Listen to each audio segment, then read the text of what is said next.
I'm Anna, and together with my husband Eddie and our adorable daughter, we're a family of 3. We've been married for 7 years, and I am currently a full-time housewife. Our relationship has been good, and I thought we would continue to live happily as a family. However, I realized that this was just an illusion when our daughter Camilla turned 4. By the age of 4, Camilla had grown into an adorable little girl. Her sense of self had sprouted, she had become articulate, and sometimes she showed a defiant attitude. And Eddie, unable to properly counter such attitudes and statements from Camilla, often got verbally abusive. "I'm your father. What's with that attitude? Wasn't it you, Dad, who ignored me? What? It's your fault for acting in a way that gets you ignored. You ignored me first, Dad. It's okay for you to ignore me, but I'm the bad one. Hey, Anna, take this cheeky brat and dump her in the mountains. Do you realize what you just said? Don't even joke about that. I hate Daddy." This was the usual pattern. Unable to win with words, Eddie always ended up shouting things like taking Camilla to the mountains or kicking her out, and Camilla ended up crying and going to her room. How can you say such awful things to Camilla? Can't you be a little kinder? Huh? Why do I have to give in? She's really not cute at all. Are all children this cheeky? Camilla is only 4 years old. It's just the toddler period now. Try to be a little more forgiving. Huh.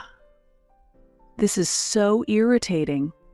It's unclear if this exchange was the trigger, but after a while, Eddie started coming home from work only on rare occasions.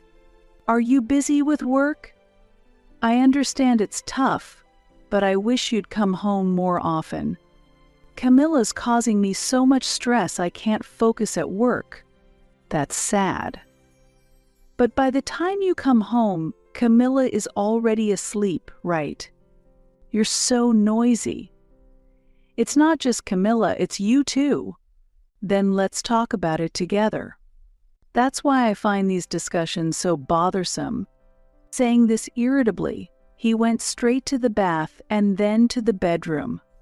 The situation continued unchanged, with him staying away 3 nights a week. Thinking that this could not continue, I told Eddie again that we needed to talk. You really are troublesome. How many times do I have to say it's pointless? Don't you get it? It's your attitude that makes me not want to come home. Can't even rest when I'm tired. I'm sorry. But you're staying in a hotel right now, right? Continuing like this is a waste of money. And for Camilla's sake, too. Eddie interrupted me mid-sentence. Shut up, shut up. It's my money, so I can use it however I want. It's none of your business. And I've been wanting to say this, but from now on I'll sleep in Camilla's room. And you and Camilla sleep in the main bedroom. Why would you go that far? Once Eddie had made up his mind, he wouldn't listen, so I swallowed the words I wanted to ask. And eventually, we ended up sleeping in separate bedrooms. When we had just gotten married, Eddie had said, "Even if we have kids, we must always sleep together." Thinking about where those feelings had gone made me feel very sad and hurt, and at the same time, doubts about Eddie started to grow. However, without any concrete proof, I ultimately had no choice but to give up. Amidst these complicated feelings, one day, Eddie made an unexpected suggestion. "Hey, shouldn't we think about building a new house soon?" What brought this on all of a sudden? You like cooking, right? Don't you want a bigger kitchen? Camilla's getting bigger too, and our current house doesn't have enough rooms. She'll want her own room when she's older, so I thought it'd be better to consider building a new house. I'm surprised you thought that far ahead. Of course, it's about our precious family. That's true, but I was shocked. and at a loss for words for a while, as I hadn't expected to hear Eddie talk about family again. From an outsider's perspective, it's natural to think about one's family. Still, my heart was filled with joy at his sentiment. Recently, Eddie hadn't seemed to consider the family much. That's why I was so immersed in happiness. Since then, my husband and I discussed the layout and design of our new home, eagerly anticipating its completion. However, while designing the new house did increase his time at home, he still stayed away on weekdays, not coming home on some days. And a year later, our new home was finally completed. I wanted to purchase furniture and appliances to our taste, but all my choices were rejected, and for some reason, only items that Eddie liked were selected. They were all clearly fairy tale themed. Is this your taste? I didn't know that before. I wanted our new home to be fairy tale themed. I see. But I would have preferred a home with a calming wood theme. Everything's already been arranged, so please don't say anything now. I understand, but Camilla was also surprised when she first saw it. Mom, whose house is this? Are we going to live here? She asked skeptically. Then Eddie dropped a shocking statement. You guys aren't going to live here. I have a 25-year-old cute girlfriend and a child with her. Do you realize what you're saying? You listen properly. I have a girlfriend, and since we had a child together, I built this new house for us to live in. I was so bewildered that my mind went blank. I thought that starting today, our family of 3 would embark on a new life in our meticulously designed dream home. It was impossible to remain calm after hearing such outrageous news. Suddenly, Eddie began explaining the circumstances of his affair. Maybe about 3 years ago. There was this cute girl at work. I had planned to pursue her, but it turned out she was interested in me too and approached me first. As we dated, I started wanting to make her happy. I felt like I was listening to someone else's story as Eddie spoke. You and Camilla give me stress, but she doesn't stress me out at all. Instead, she makes me feel relaxed. I had a cute son with her, who is the calming source. Is that why you weren't coming home? Yeah, I was at her place. It was a moment when all the odd behaviors and actions of my husband suddenly made sense. Because our child was born. It's sad if a father isn't there, right? And now that the boy has started to crawl, her place is too small for him to crawl far, but this house allows him to roam freely. That's normal, right? You women might be fine with restricted movements, but a boy needs space and enriched time, right? What are you saying?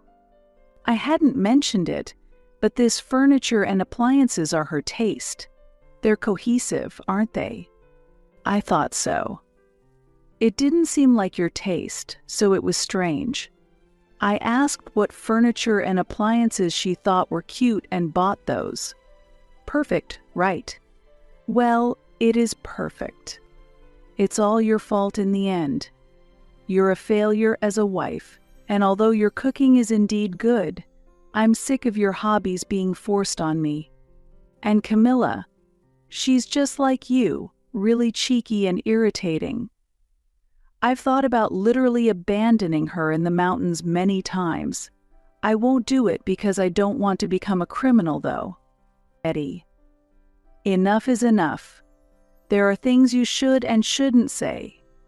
It's insane to blame Camilla and me for your own justifications for betrayal. Whatever you say doesn't affect me and I don't care.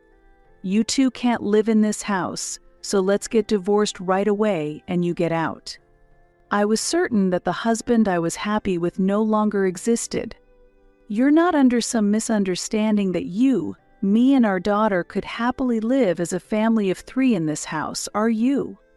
If so, what a waste of time. Don't disturb my new family and our time together."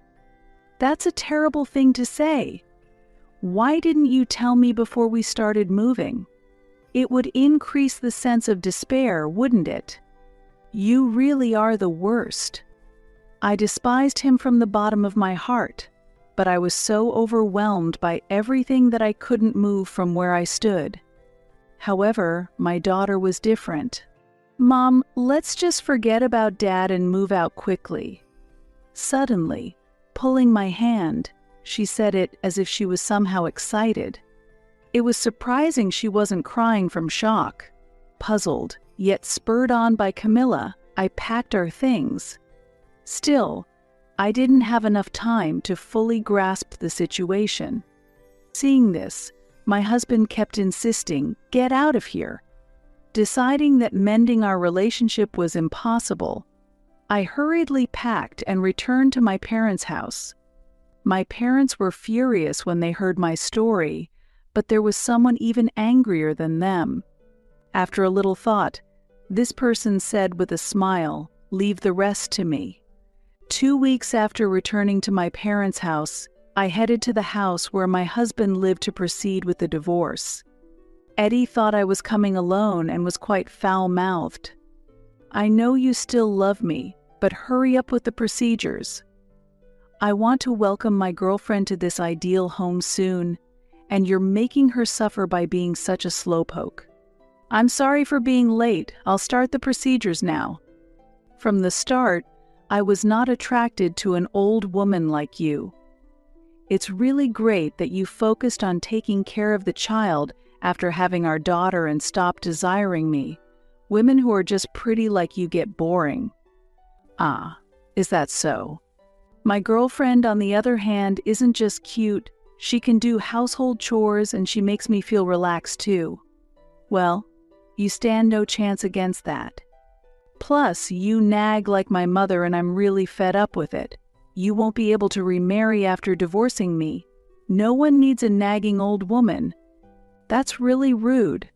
I'm only 30 years old, while you're a despicable old man at 35.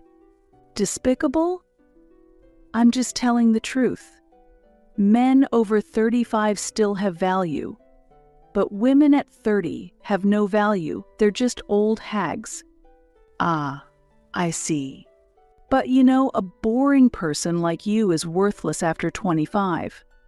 That's terrible. Enough, right? It's exhausting even talking.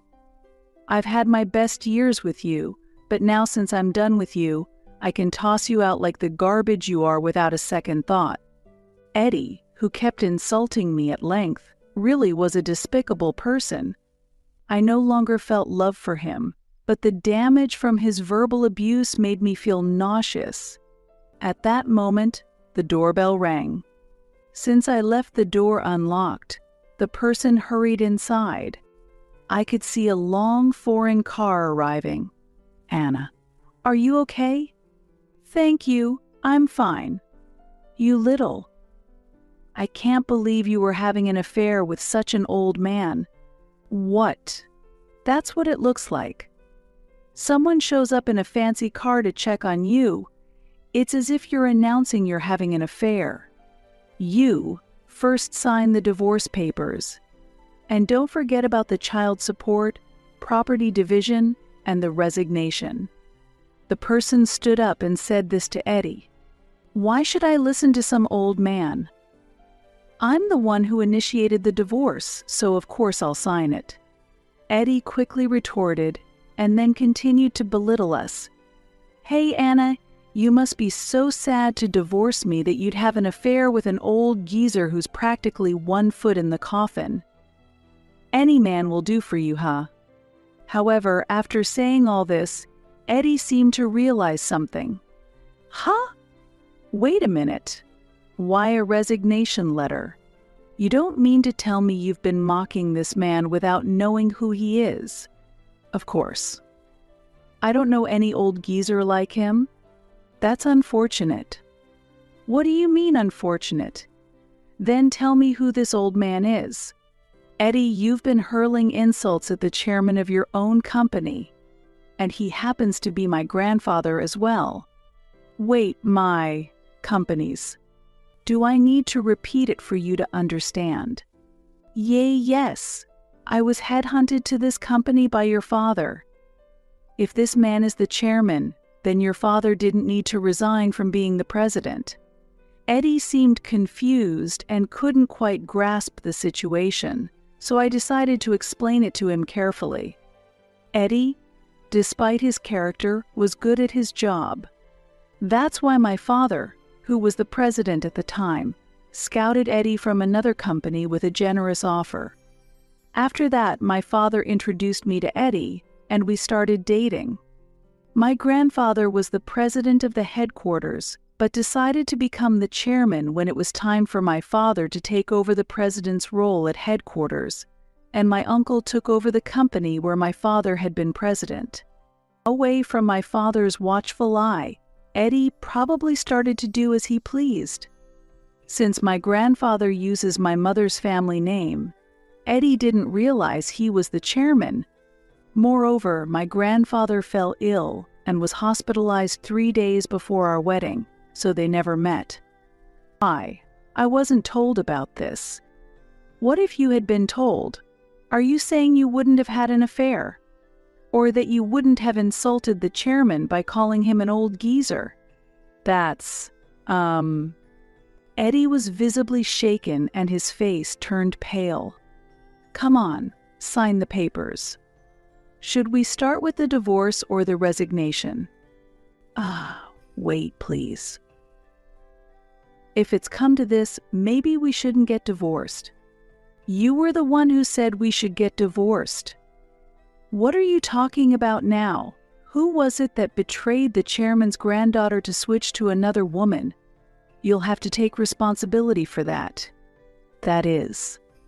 Perhaps imagining what was about to happen to him, his hand trembled as he tried to sign, but his feelings resisted and he couldn't move the pen easily. It was expected. Despite the prospect of a new life with his girlfriend and child, he was about to be fired from a well-compensated company. There's no guarantee that his next job will offer the same treatment. It's understandable that he would resist. I glanced at the clock and told Eddie, "Your beloved wife will be here in a few minutes. You better sign the papers quickly, or you'll embarrass yourself in front of her." What? You called Greta too? Of course. It's not just your problem. Right on time, the sound of the front door opening echoed. "I'm home, where are you, Eddie? Hello there?" "Oh, I'm sorry, I made a mistake." "No mistake at all. Please come in." Greta was indeed cute, a fairy tale-like woman perfectly suited for this house. And in her arms, a small child was sleeping peacefully. "Did you know that your husband was married to me when you started an affair with him?" Yes, I knew, but it's not my fault." "I can understand why you would want to say that. Then, please forgive me." "There's no way I can forgive you." "Now, let's go inside. Eddie is waiting for us." As we walked into the room together, we saw Eddie with his shoulders slumped, surrounded by a multitude of documents. "What are all these?" "These are the divorce papers, resignation forms, and documents related to property division and child support claims." "Are you going to claim property division from me too?" "Since you're going to marry Eddie, it's natural that you would share responsibilities as a couple. Also, there's something else I need to tell you." "What is it?" "You've been working as a cabaret girl on the side without telling the company, haven't you?" I don't know, was I? I had someone look into Greta. That's when I found out that the circumstances under which she and Eddie became involved were despicable. Are you being serious? You favored a girl at the club you frequented, and that girl was Greta. One day, you coincidentally saw her at the company and realized it was her. Then you forced a relationship on her in exchange for keeping her secret. Truly despicable. That's absolutely unacceptable. It's disgusting. So Greta, I understand why you would want to say it's not your fault. You dated him reluctantly just to keep him quiet. But in the end, didn't you willingly continue the relationship? You even had a child and built a house to your liking. No, that's not true. It was all forced. Either way, I've looked into your reputation at the company. You're known for slacking and making many mistakes. You researched that much. My grandfather is the chairman of yours and Eddie's company. So, when I asked around a little, I found out you can be fired due to company policy. Fired? No way. This old man can't really be the chairman. It's unfortunate that my face isn't more recognized here. But as my granddaughter said, our company prohibits side hustles. Especially if it interferes with your primary job, we have no choice but to terminate you. Such is life. Hey, you there, make up your mind and sign now. If you really want to stay at the company, that's fine, but forget about any promotions. You were treated well, but of course that's no longer the case. If you agree to work under these conditions, sign the divorce papers next. Okay, I understand. It seemed he had finally made up his mind as he signed all the documents. Then my grandfather happily received the papers. Great. Anna, now you can finally get divorced. You can go to the apartment I've arranged for you and Camilla. The moving process should already be finished. Grandpa, thank you. What do you mean? When you drove Anna and Camilla out, wasn't Camilla positive about moving? Indeed. She didn't complain and left quite easily. Right? When a cute great-granddaughter asks her great-grandfather for help because she and her mom are in trouble, of course he's going to do his best. That's why I decided to arrange a top-notch apartment for the two of them. Oh, and you might struggle with money from now on, but you don't need to worry about Anna and Camilla. With my assets, they won't face any hardships. Good luck and a happy life to you two. Saying that, I left the scene with my grandfather. Let's go, Anna. Yes. Goodbye then. I wish you happiness. I heard Eddie trying to stop me from behind, but I ignored his voice. His voice gradually seemed to turn into words blaming Greta. As we left, I could feel the tension and conflict behind us. A few days later, Eddie contacted me. Anna, can we start over? I miss you and Camilla. Huh? Don't say such convenient things. You said you didn't want us, remember? And what about her? I ended up not remarrying her and we broke up. After getting fired, I couldn't afford the mortgage anymore, so I sold the house. Now, I'm using the money from the sale to pay off the loan, but I don't know how long I can keep up this lifestyle. Greta betrayed me. So that was the extent of your relationship with her. That's why I want to get back together with you. That way my life can go back to the way it was, right? I could get my job back and even live in a top-notch apartment. And considering Camilla, isn't it inconvenient to have only one parent? It's not inconvenient at all. We have Grandpa, you know. And aren't you embarrassed to suddenly start groveling after all this? Did you fall on your head? People make mistakes and have lapses in judgment, don't they?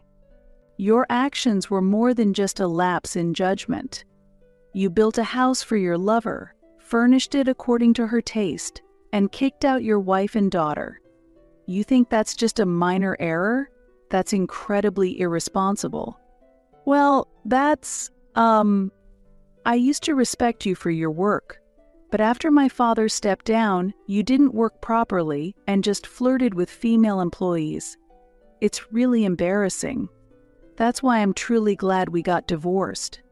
Oh, and by the way, my father said that sooner or later you and Greta were both going to be fired anyway. What's all this about? Apparently you two were quite the topic of gossip in the company. Many people knew that Greta's child was yours, and the word spread up to the upper management. Even though you were treated specially because you were related to the president, almost everyone thought it was unacceptable, and the company decided you needed to be punished. That's absurd. I never want to deal with you again. So please don't contact me ever again. Please don't say that. We've been together for 12 years, right? You must have forgotten how much you loved me. Please remember, I'm begging you. How despicable. Both Camilla and I can't take it anymore. And my whole family, we all hate you. I'm cutting you out of my life, goodbye. After saying that, I hung up the phone and immediately blocked him. Later, when I told Grandpa about the call, he summoned the whole family for a severe reprimand. Anna got hurt like this because you all didn't manage your employees properly, am I right? That's not true, Grandpa. Then why did it come to this? My father and my uncle, who were the current presidents, were looking down, reflecting on their actions. Grandpa, with a look of realization, began to say something quite astonishing. Up until now, I've left everything to you, but after seeing how hurt Anna has been and reevaluating our company, I've discovered many complaints from the employees. Dad and the others, anticipating what Grandpa would say next, listened with a solemn demeanor. Therefore, I want you to continue leading the company as its president. I've decided to return to the company to support and manage the staff. And another thing, don't ever introduce another man to Anna and Camilla again. If it comes to men, I have the best judgment, so if necessary, I'll handle the introductions. The entire family, surprised, looked up and alternated glances between Grandpa and me. Grandpa, that's really not necessary. I felt a bit embarrassed and tried to protest, but Grandpa seemed quite determined. One day, I accidentally answered a call from an unknown number. It was Eddie, who sounded unwell.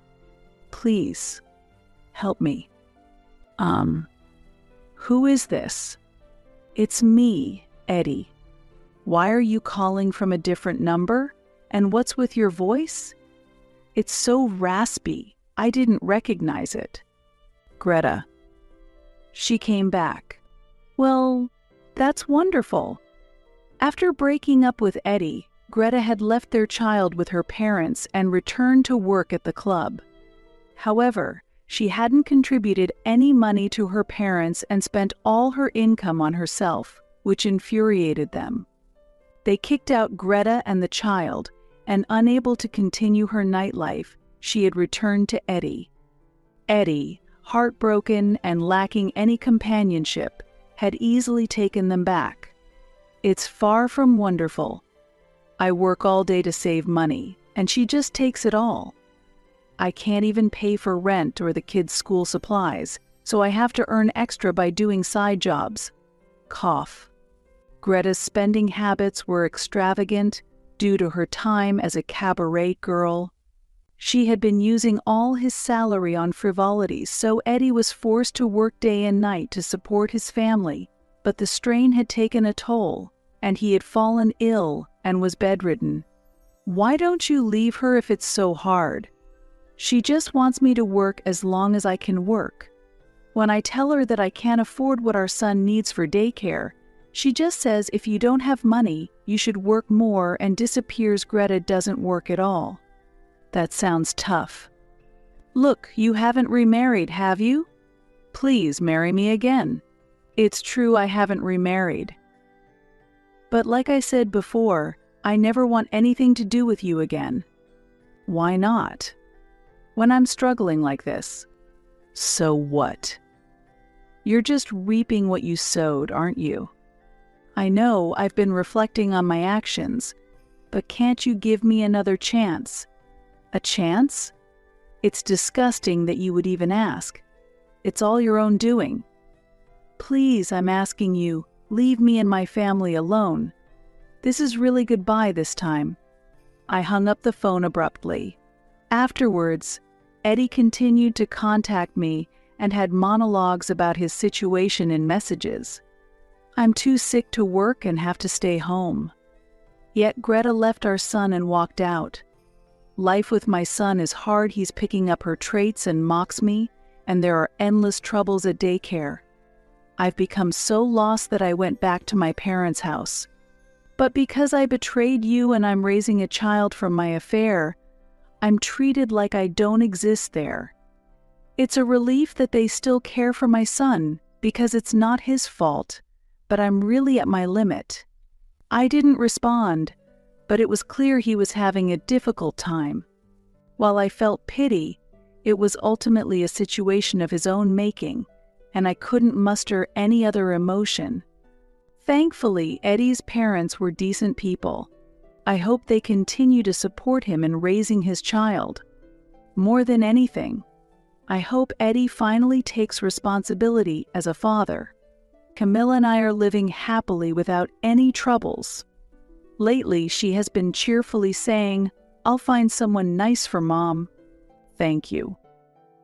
But I'm fine. Do you want a dad, Camilla? No, that's not it. I just want Mom to be really happy. Mom is truly happy just seeing you healthy, enjoying school, spending time with people you love, and watching you grow, Camilla. Then it's the same for me, Camilla said, her face lighting up with joy, yet with a hint of shyness. With my kind and lovely daughter by my side, I know we'll always be together. I'm committed to nurturing her with care until the day she's ready to set out on her own.